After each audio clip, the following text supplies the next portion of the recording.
Mesdames et messieurs, bonjour et bienvenue dans Rencontre. Mon invité a compris que pour faire grandir un peuple, il faut aussi tracer des lignes sur le papier. Né au cœur d'une terre de tradition orale, il a fait le pari audacieux de fixer le souffle de l'Afrique dans l'éternité des pages reliées. Son parcours est une odyssée en 3 actes, 3 points d'inflexion qui ont changé le visage de la pensée guinéenne. Le premier acte s'ouvre sous le signe de l'audace, là où d'autres voyaient des manuscrits poussiéreux, lui a vu un trésor national. En érigeant les piliers des éditions Les Amis du Futur, puis directeur de l'Harmattan Guinée, il n'a pas seulement fondé une maison d'édition, il a libéré le flot d'une littérature trop longtemps contenue, offrant enfin un écho puissant à ces voix que le silence commençait à effacer. Le deuxième acte, c'est parti de la démesure, faire de Conakry le temps de 72 heures. Le centre de gravité du monde littéraire africain, un événement phare qui rassemble auteurs, éditeurs passionnés autour du livre comme outil de savoir, de citoyenneté et de développement. Sous sa plume et par sa volonté, le livre est devenu un voyage et chaque édition des 72 heures, une escale où l'âme de la Guinée vient s'abreuver à la source du savoir.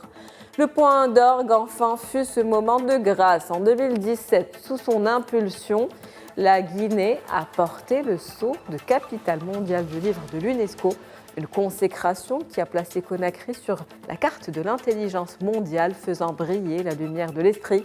Il ambitionne aujourd'hui de hisser la ville de Conakry au rang de capitale africaine du livre.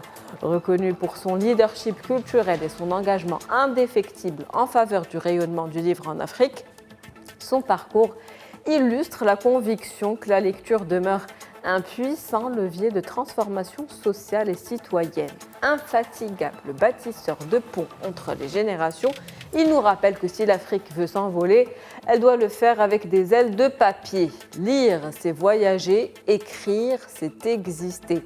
Une philosophie qu'il incarne au quotidien. Sansi Kaba Diakité, bonjour à vous, c'est un plaisir de vous avoir avec nous. Bonjour, c'est un réel plaisir. Un plaisir de vous recevoir. Alors, vous êtes actuellement en visite au Maroc à l'occasion d'un colloque international actuellement organisé donc, par l'Académie du Royaume du Maroc dans le cadre de la chaire, des activités de la chaire de littérature des arts africains. Parlez-nous d'abord de cet événement. Vous avez intervenu lors de cet événement. De quoi est-il question ? Mais écoutez, je voudrais vous remercier pour l'invitation. Remercier le roi du Maroc, Sa Majesté, que Allah l'assiste. Remercier l'Académie du Royaume qui nous fait grâce de nous associer à ce colloque international sur vraiment la conférence de Manchester en 1945 et la conférence, la rencontre de Casablanca en 1961. Vous savez, le Maroc, c'est un lieu de dialogue, un lieu de rencontre. Nos chefs d'État, le groupe de Casablanca, s'étaient rencontrés ici, le roi Mohamed V, le président Ahmed Sékou Touré, le président Gamal Abdel Nasser d'Égypte, le président Modibo Keïta et le président Nkrumah du Ghana en 61. C'est ce qui a vraiment propulsé la création de l'OIA, l'Organisation de l'Unité africaine. Donc nous étions là pour des questions de mémoire, de partage et de transmission, mais surtout réécrire cette belle histoire, vraiment avec l'Académie du Royaume du Maroc, qui n'est pas à sa première invitation. Nous sommes venus plusieurs fois ici pour décrire vraiment l'Afrique, pour prendre l'Afrique comme horizon de pensée à l'Académie du Royaume. Chapeau pour la vision du roi.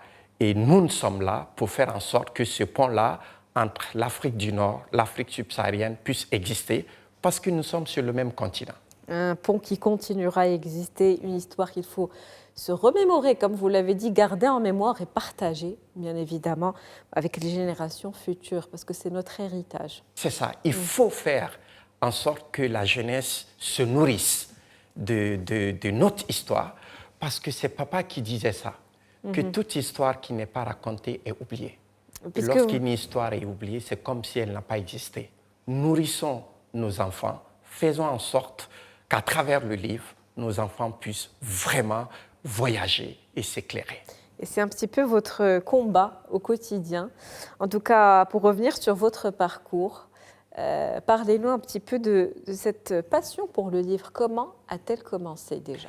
Bien, moi, je suis un enfant de Nabaya, de Kankan, donc d'un père enseignant dans la ville de Kankan, et qui m'a donné la passion du livre et de la lecture.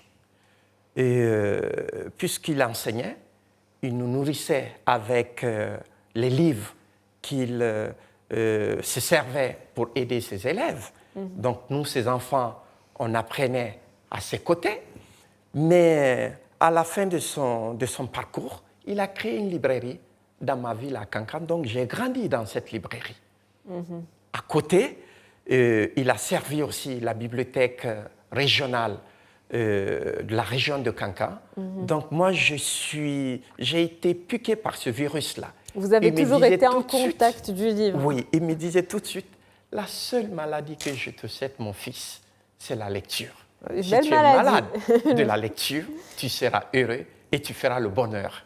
Et je suis très heureux. Elle permet effectivement de cultiver la personne qu'on est. C'est vrai. Ce qui est très important. En tout cas, vous étiez dans une petite ville, pas dans une grande ville. Et quand vous avez voyagé par la suite, vous vous êtes rendu compte que finalement, vous aviez déjà cumulé un certain nombre de connaissances. C'est à 700 km de Conakry, malgré que c'est la deuxième ville de Guinée.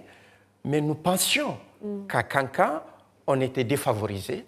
Mais avec l'espace qu'il nous avait créé, je pense que j'ai été extrêmement nourri. Donc, lorsque je me retrouve à Polytechnique à Conakry, je posais des questions autour de moi à des amis. Est-ce qu'ils ont lu tel ouvrage? Je voyais que j'étais en avance. Je me suis dit, qu'est-ce qui se passe? Donc, mes amis, il faut les occuper. Donc, je leur passais des ouvrages que j'avais. Et ensuite, nous avons monté une association dénommée Les Amis du Futur. Absolument. Cette association nous a permis de faire plein d'activités sur le campus de l'université Gamal Abdel Nasser de Conakry. C'était pour développer les activités culturelles. Voilà. Il y avait des étudiants guinéens, camerounais et ivoiriens de toutes les nationalités. Donc, nous, on a fait cette association et on a monté des projets. Le concours d'orthographe, Jeunes et nouvelles technologies de l'information et de la communication, le concours de théâtre, pour vraiment nous permettre non seulement de nous nourrir, mais aussi aider et faire du soutien scolaire. Donc, chaque étudiant parrainait un collège ou un lycée. Et à la fin de l'année, on faisait un concours entre ces établissements, ce qui faisait que c'était une saine émulation entre non seulement les étudiants, mais entre aussi les établissements scolaires et scolaires qu'on réunissait. Une belle aventure, et je pense que ça nous a permis de nous construire et d'apporter notre contribution au développement socio-culturel de notre pays. Une aventure qui vous a construit. On devrait profiter de ce moment pour rendre un petit hommage à votre père. Bien sûr, père son âme, parce qu'il est décédé, oui. Votre défunt père, donc, puisque c'est grâce à lui que tout a commencé, on va dire, c'était votre première source d'inspiration. En tout cas, suite à la création de cette association, c'est les éditions Les Amis du Futur que vous avez créées. Donc, c'était une continuité naturelle. Je voyais des amis sur le campus de l'université Gamal Abdel Nasser de Conakry qui voulaient publier, qui ne trouvaient pas d'éditeur.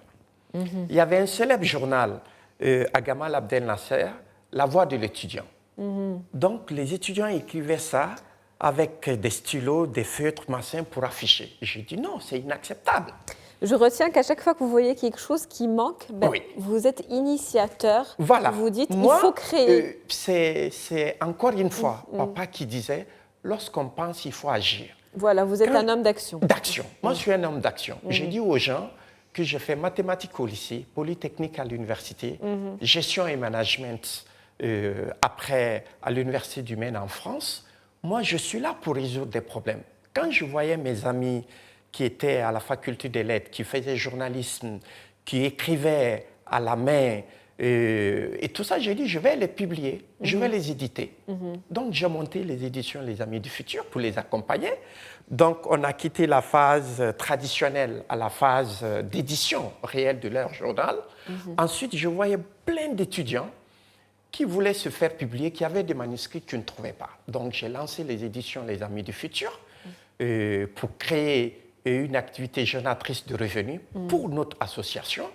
Et c'est dans le cadre des activités de cette association que j'ai rencontré M. Denis Priant, Mme Diop de Présence africaine, Denis Priant des éditions L'Harmattan, qui était venu à Conakry lors d'une manifestation appelée Lire en Fête. On a discuté. J'ai vu que je ne m'étais pas trompé dans ce cadre-là. Et je me suis dit, un jour, je ferai monter à Conakry une véritable maison d'édition. Donc, quand je termine les études à Conakry, je bénéficie d'une bourse du gouvernement français pour aller en France. À la suite de mes études en France, on me demande de créer une activité à Conakry. Donc, j'ai dit, moi, je monte ma maison d'édition. Donc, je suis rentré à Conakry avec un véritable projet de création des éditions L'Harmattan Guinée. Parce que le fondateur de L'Harmattan, puisqu'on se connaissait depuis Conakry, il a été mon directeur de stage aux éditions L'Harmattan. Après, il m'a dit de continuer à travailler avec lui à Paris. J'ai dit non, moi je retourne en Guinée, en Afrique. Ma place est là.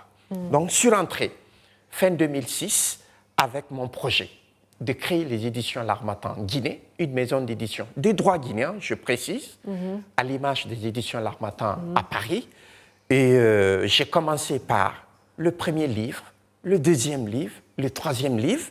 Les Guinéens se sont rassurés qu'en Guinée, on peut donner un manuscrit qui peut être évalué, et répondu, et ensuite faire de leur rêve une réalité. Donc, mon premier auteur, c'était un jeune informaticien, Mamadi Koulibaly, que je salue de passage, qui a eu confiance.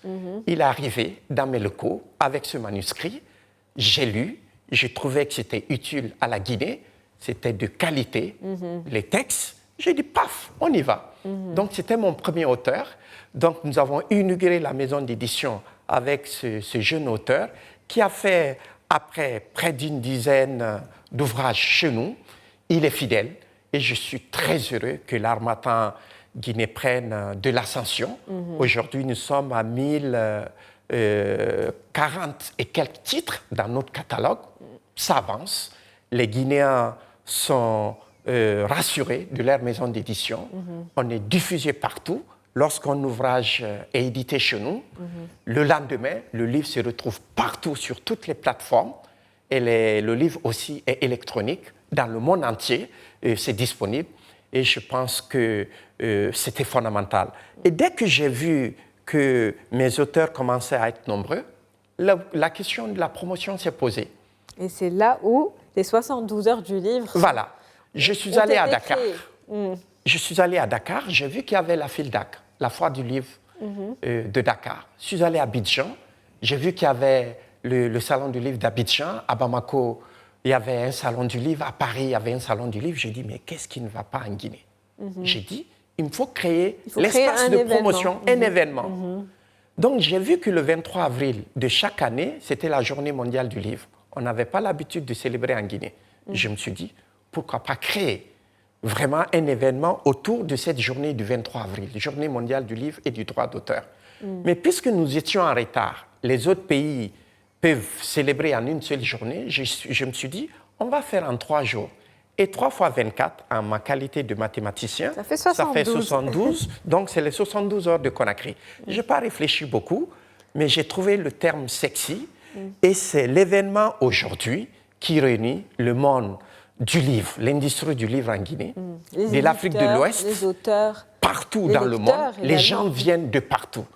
Mais nous avons fait ça pour que les auteurs, les écrivains guinéens puissent être connus, puissent avoir l'espace pour être célébrés. Et aujourd'hui, on ne s'est pas trompé. D'une première édition, d'une deuxième édition, d'une troisième édition, à la 7e édition, je me suis dit, on va poser la candidature de Conakry pour devenir capitale mondiale du livre. Parce que c'est sur dossier. Donc, si je faisais ça à la première édition, ça n'allait pas marcher. Il fallait du vécu, il fallait du travail. 2017, c'était la bonne année. La bonne année. 2017-2018. Donc, mais on dépose la candidature avant à l'UNESCO. Donc, nous avons déposé en 2015 la candidature de Conakry, le dossier. L'UNESCO a validé.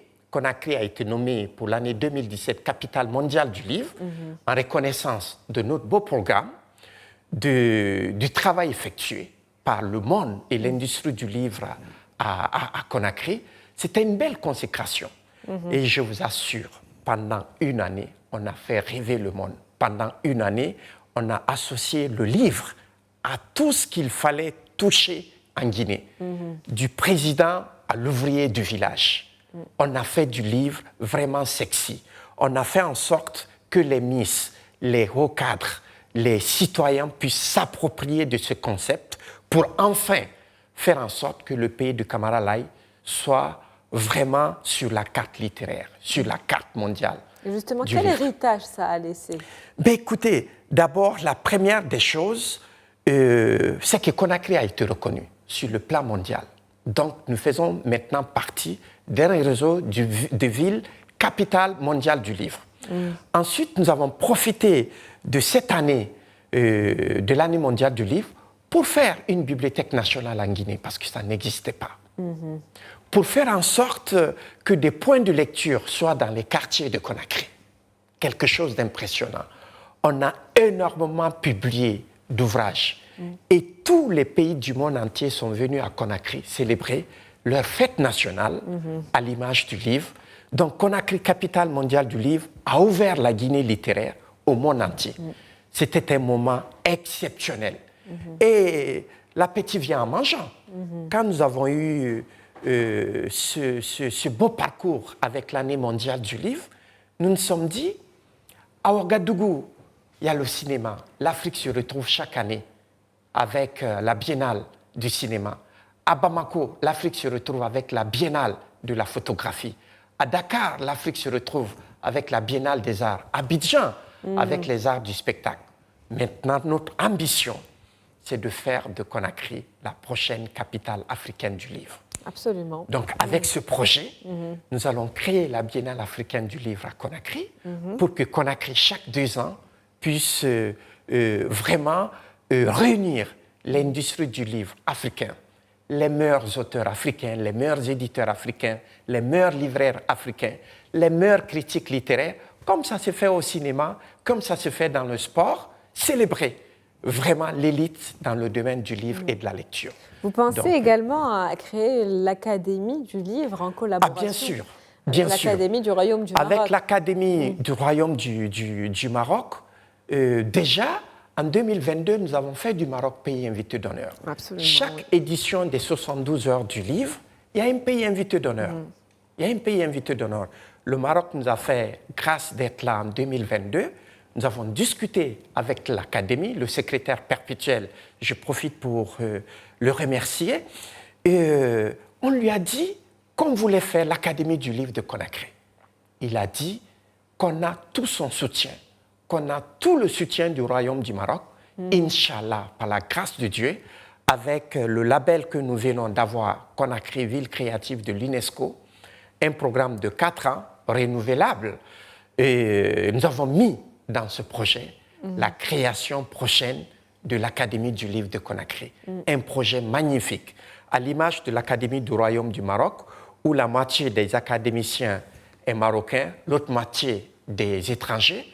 Nous allons faire en sorte que la moitié des académiciens de l'Académie du livre de Conakry soient des auteurs guinéens et l'autre partie des auteurs du continent, pour que chaque année, on puisse évaluer vraiment les lauréats des prix littéraires de nos pays, faire en sorte que ces lauréats puissent circuler sur le continent, faire en sorte que les livres soient traduits dans les langues africaines, faire en sorte que ces livres soient en compétition pour déterminer le meilleur auteur, le meilleur éditeur, les meilleurs lecteurs.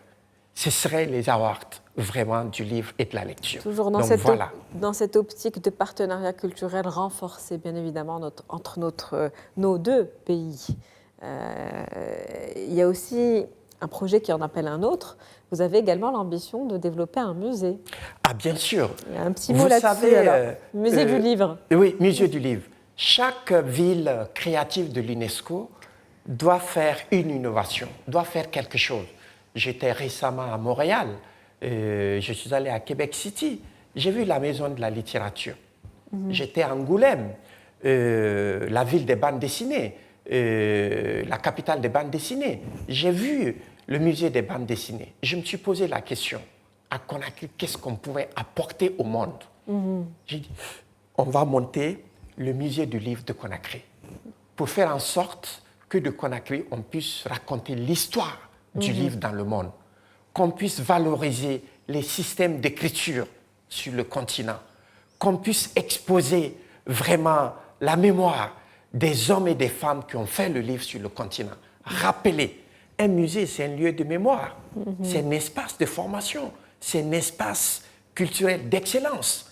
C'est de faire en sorte que les auteurs africains des différents pays d'Afrique soient exposés dans des expositions temporelles, dans des expositions permanentes, pour que l'Afrique puisse être fière de ses enfants qui ont nourri vraiment. Nous avons des choses exceptionnelles sur le continent qu'il faut présenter. D'ailleurs, au cours d'une visite en France dernièrement, j'ai découvert le Coran d'Almami Samour Touré, un résistant à la pénétration coloniale.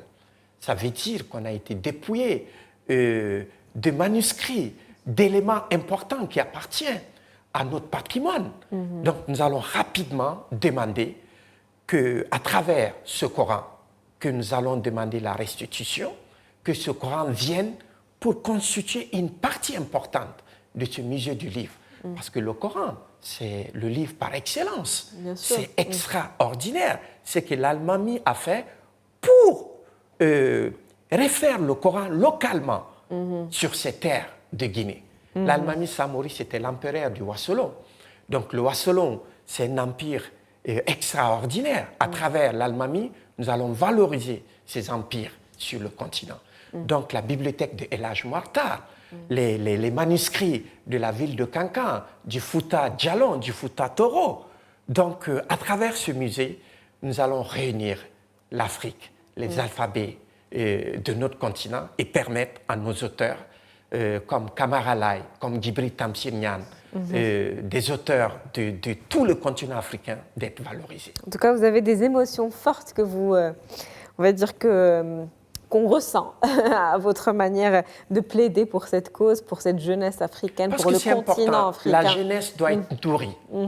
Et le colloque que nous avons fait ici à Rabat nous rappelait vraiment les moments importants de Kwame Nkrumah, de Sékou Touré. Les livres, les ouvrages de Ahmed Sékou Touré étaient complètement disparus. Nous les avons réédités, les 30 tomes du président Ahmed Sékou Touré. Les ouvrages que Nkrumah, en exil à Conakry, pendant 6-7 ans, a écrits, on ne les retrouve plus. Il faut les rechercher rapidement et faire en sorte que ce musée puisse les avoir pour que les jeunes puissent venir se nourrir, se construire pour être des citoyens africains de qualité. Si on n'a pas vraiment de ressources humaines de qualité, un capital humain capable de défendre le continent, on sera toujours dans la pauvreté intellectuelle et la pauvreté intellectuelle ne pourra que nous mener dans le sous-développement et l'Afrique n'a plus besoin de ça. Et le développement passe par le savoir, le savoir passe par le livre. Par le livre. Vous avez apporté avec vous un livre. Mais écoutez, moi j'ai été nourri par toutes les histoires que mon papa m'a enseignées, m'a instruit. Et j'ai des petits-enfants et j'ai vu leurs besoins. Ils me demandent pourquoi vous êtes Kaba Gekité, pourquoi nous sommes Kaba Gekité. Parce que souvent les gens sont Kaba ou sont Gekité. Donc je me suis dit, puisque papa m'avait raconté l'histoire, à mon tour de raconter cette belle histoire à mes enfants. Donc j'ai écrit l'ouvrage, mais puisque c'est des enfants tout petits, donc j'ai fait l'adaptation en bande dessinée. En bande dessinée, oui. Pour mes enfants. Et le titre, c'est Mfa, le fils de Kankula. Mfa, chez nous, c'est le personnage central de la famille. C'est le papa. Mfa. C'est le parrain. Le papa. Le papa, c'est extrêmement important, c'est le Mfa. Il y a des Mfa partout, dans toutes les familles en Afrique, dans toutes les familles en Guinée, dans toutes les familles à Kankan. Et moi, ma case en Guinée, c'est Kankula. Donc, c'est pourquoi j'ai dit le fils de Kankula. Ce livre, c'est pour nourrir mes enfants, les enfants de Kankan, les enfants de la Guinée, autrement dit, les enfants du continent, pour que ces enfants puissent se préparer, se nourrir, connaître leur histoire. Parce que si on ne connaît pas son histoire, on ne peut pas aller de l'avant. L'Afrique a besoin vraiment de se réapproprier son histoire, de son histoire. récit également, son récit. Donc, c'est ma manière de contribuer de façon réelle à l'histoire du continent, à l'histoire de mon beau pays, la République de Guinée. Sansi Kaba Diakité, c'était un plaisir de vous avoir avec moi comme invité aujourd'hui plutôt. On est en plein jour. D'être sur votre plateau. C'était un plaisir d'aller à votre rencontre et de vous présenter aussi aux téléspectateurs. Merci. Et vous êtes un personnage très engagé, en tout cas pour le livre, pour le continent. On vous remercie pour vos efforts, pour votre travail. C'est la fin de rencontre pour aujourd'hui. On se retrouve la semaine prochaine.